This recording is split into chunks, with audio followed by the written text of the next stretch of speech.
बोलती पुस्तके. ज्यांना वाचनाचा नाद त्यांना बोलती पुस्तके घाली साद. आमचं चॅनल सबस्क्राईब करा आणि सबस्क्राईब करायला इतरांनाही सांगा. झोका कथास्तू. लेखक सुनील पांडे लिखित कथा. माझी ईडी चौकशी. डायरीतील ही मातोश्री कोण आहे? गृहमंत्र्यांना हा प्रश्न मला विचारताच माझ्या डोळ्यांसमोर काळोख दाटला. तोंडाला कोरडच पडली. क्षणभर वाटले धरणी दुभंग पावावी आणि तिने मला तिच्या पोटात सीतामाईसारखे घ्यावे. आजपर्यंत जे गुपित जपलं ते आता उघड होणार या जाणीवेने मी अस्वस्थ झालो.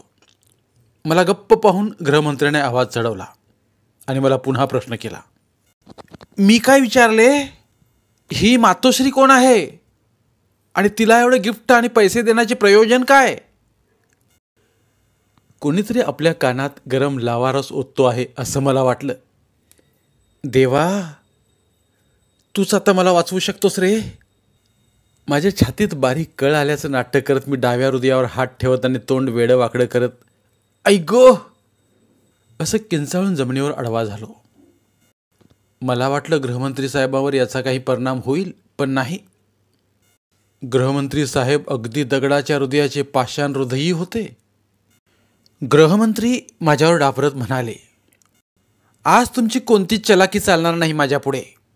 मांजर डोळे मिटून दूध पिते. तिला वाटतं आपल्याला कोणी पाहत नाही. काय काय ते खरं खरं स्पष्टपणे बोला, नाहीतर याचे परिणाम खूप वाईट होतील. खरं तेच सांगतोय. मी सांगितलेला एकही शब्द खोटा नाही. मी गयावया करत म्हटलं. डायरीमुळे इतकं रामायण घडेल असं स्वप्नातही मला वाटलं नव्हतं. तुम्हाला कदाचित वाटेल मी कोणी आमदार खासदार असून कुठला तरी घोटाळा केल्यानं ईडीनं मला अटक केली असेल. असं जर आपल्यास वाटत असेल तर ते साफ चुकीचं आहे. मीही तुमच्यासारखाच सर्वसामान्य माणूस आहे. मुंबईला मुलानी अँड मुलानी सन्स फर्निचर कंपनीत 10 ते 5 काम करणारा मी एक सर्वसामान्य कामगार. एक वेळ ईडीची चौकशी परवडली, पण बायकोनं केलेली उलट तपासणी नको रे देवा. गेल्या 2 तासांपासून माझी बायको माझी कसून तपासणी करत आहे. तिच्या हातात माझी एक पर्सनल डायरी सापडल्याने ही ईडी चौकशी माझ्या मागे सुरू आहे. ईडी आणि माझ्या बायकोत खूप मोठं साम्य आहे. मी मनोहर देवधर, तर बायकोचं नाव एकता देवधर.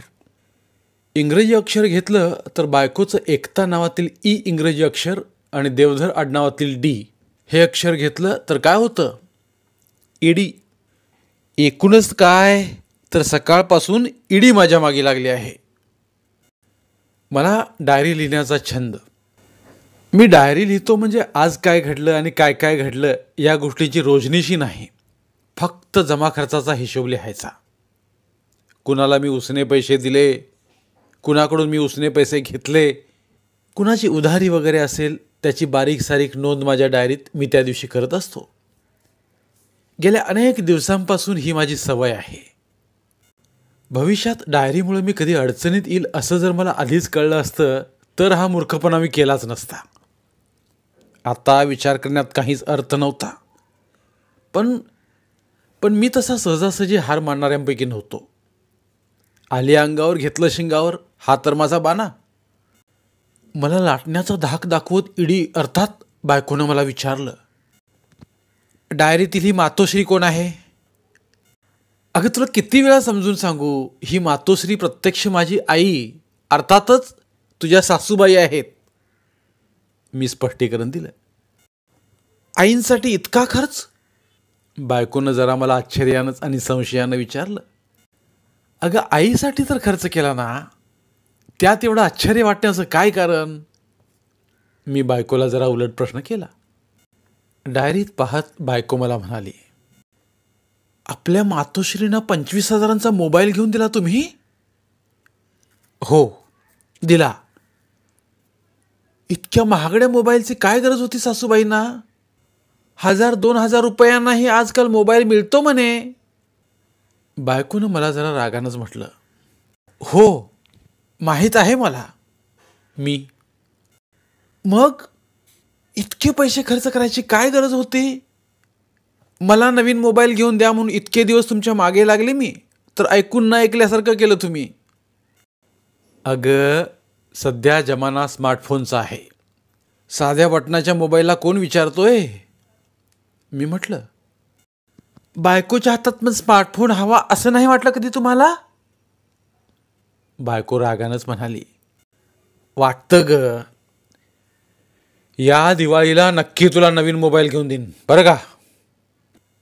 मी असं म्हणताच बायकोची कळी जरा खुलली. तशी थोड्याशा गुस्स्यात बायकोनं मला विचारलं. आईना साध्या बटनाचा मोबाईल पण चालला असता. खरं आहे तुझं, पण स्मार्टफोनमुळं व्हिडिओ कॉल करता येतो. न भेटता समोरासमोर भेटल्याचं समाधान मिळतं. दुपारी आणि रात्री मोबाईलवर कीर्तन प्रवचन तिला घर बसल्या ऐकायला मिळतं. वेळ चांगला जातो तिचा. तुला नाही माझ्या आईबद्दल काही वाटत ते सोड, पण मला तर खूप वाटतं गावाला जावं, आईला अधूनमधून भेटून यावं. जावा की, तुम्हाला कोण नाही म्हणतंय, पण मला गावाला जायला नाही जमणार म्हणून सांगून ठेवते. काय त्या खेडेगावात ठेवलं आहे? तुझे माहेर पण खेडेगावातलंच आहे हे विसरू नकोस. हो, पण याचा अर्थ मी आयुष्यभर गावातच नव्हते काढणार.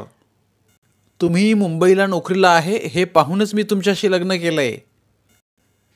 बायकोचं बोलणं ऐकून मी जरा आमडाच गिळला. थोडक्यात काय तर माझ्याकडे बघून नाही तर माझ्या नोकरीकडे बघून बायकोनं माझ्याशी लग्न केलं होतं. मी त्यावर काही बोललो नाही. ईडीच्या कोण नादी लागतोय? हातातील डायरीत पाहत बायकोनं पुन्हा माझी चौकशी सुरू केली.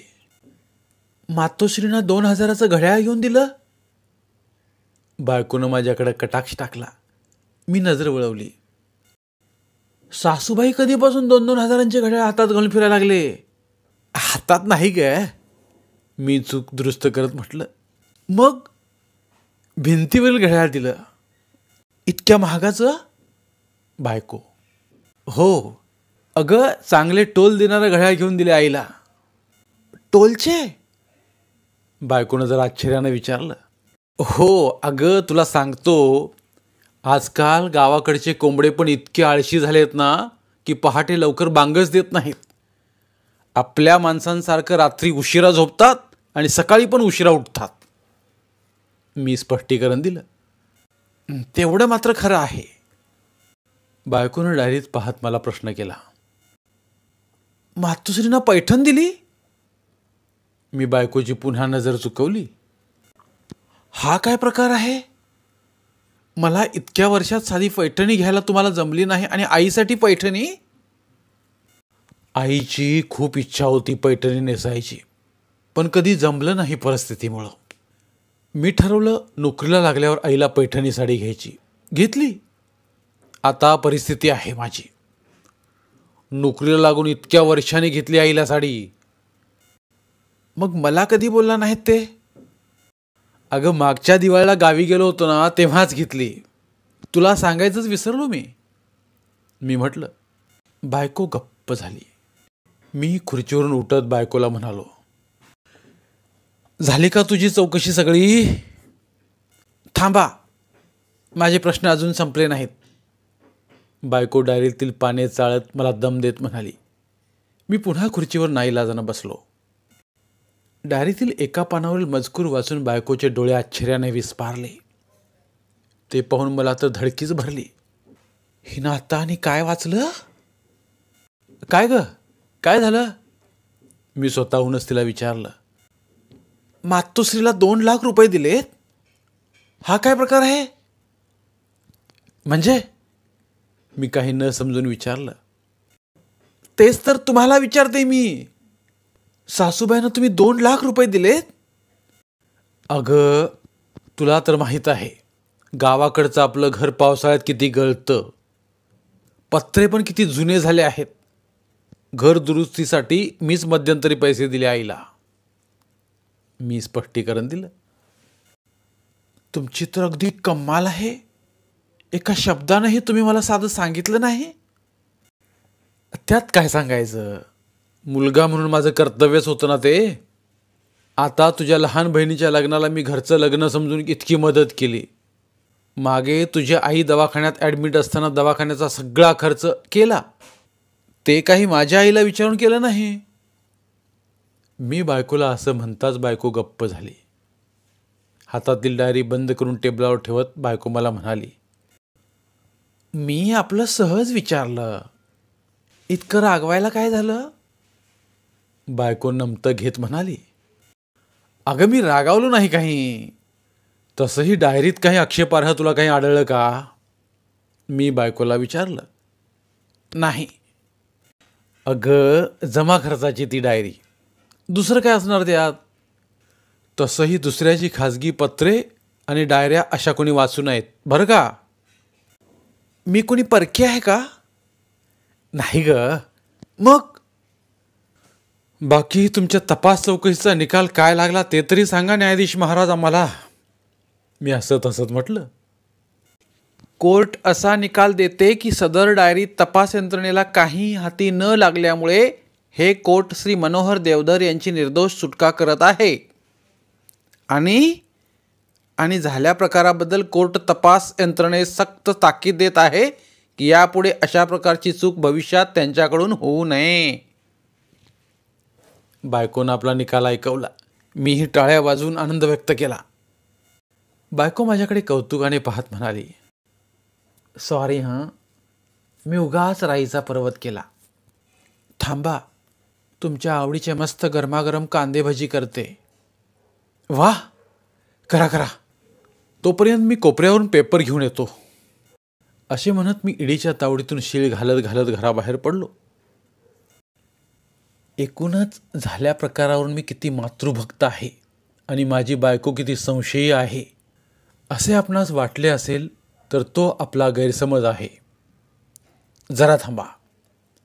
डायरीतील सांकेतिक कोडमुळं मी आज ईडीपासून वाचलो होतो. मातोश्री हा तो सांकेतिक शब्द.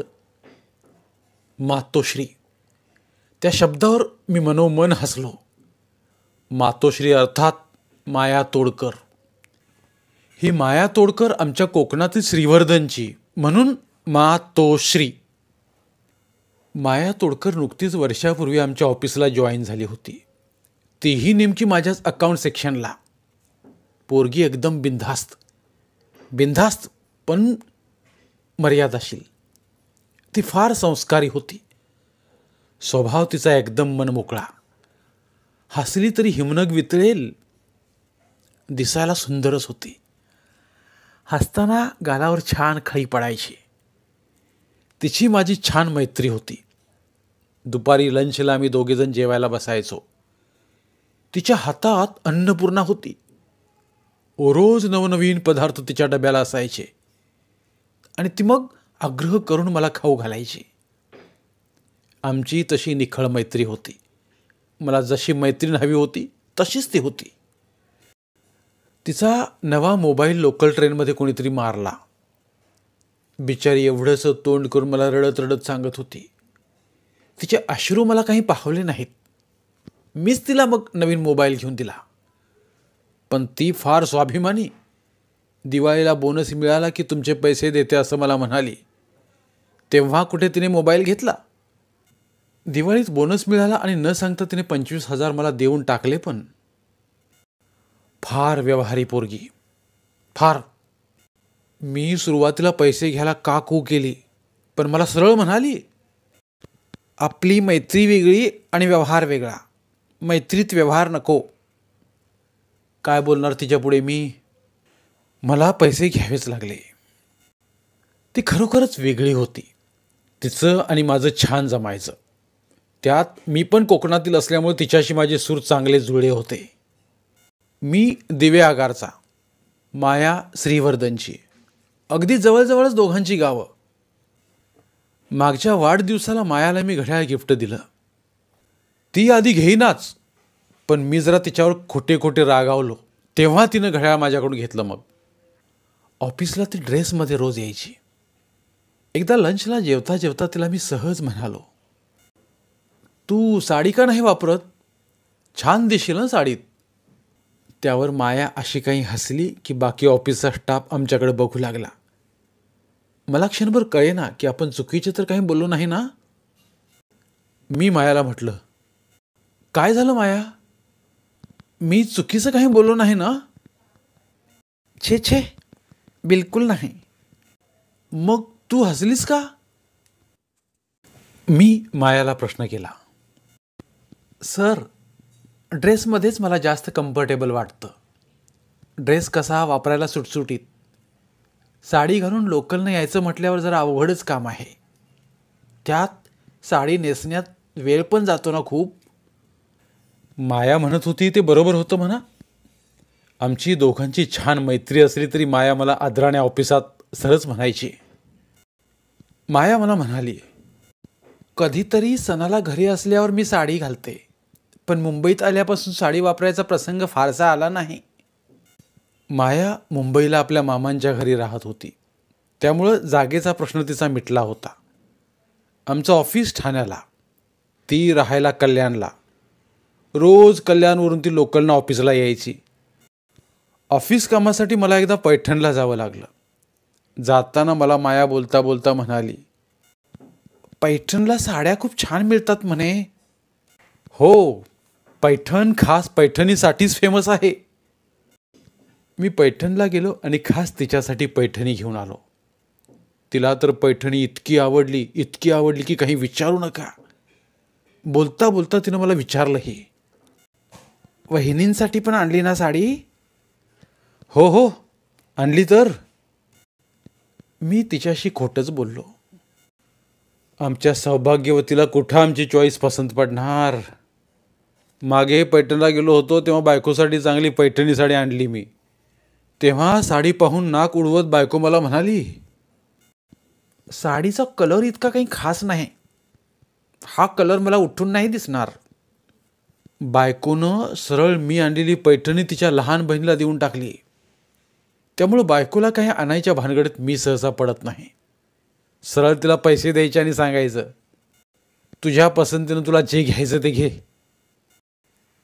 माया तशी नव्हती. समोरच्याचा मान ठेवायची. एखाद्याने एवढ्या आपुलकीनं काही दिलं तर ती घ्यायची. एकदा तिच्या मैत्रिणीनं तिला कप बशांचा सेट भेट दिला. खरं तर माया चहा कॉफी घेत नव्हती, तरीही मैत्रिणीनं एवढ्या आपुलकीनं कप सेट दिल्यावर ती त्याला नाही म्हणाली नाही.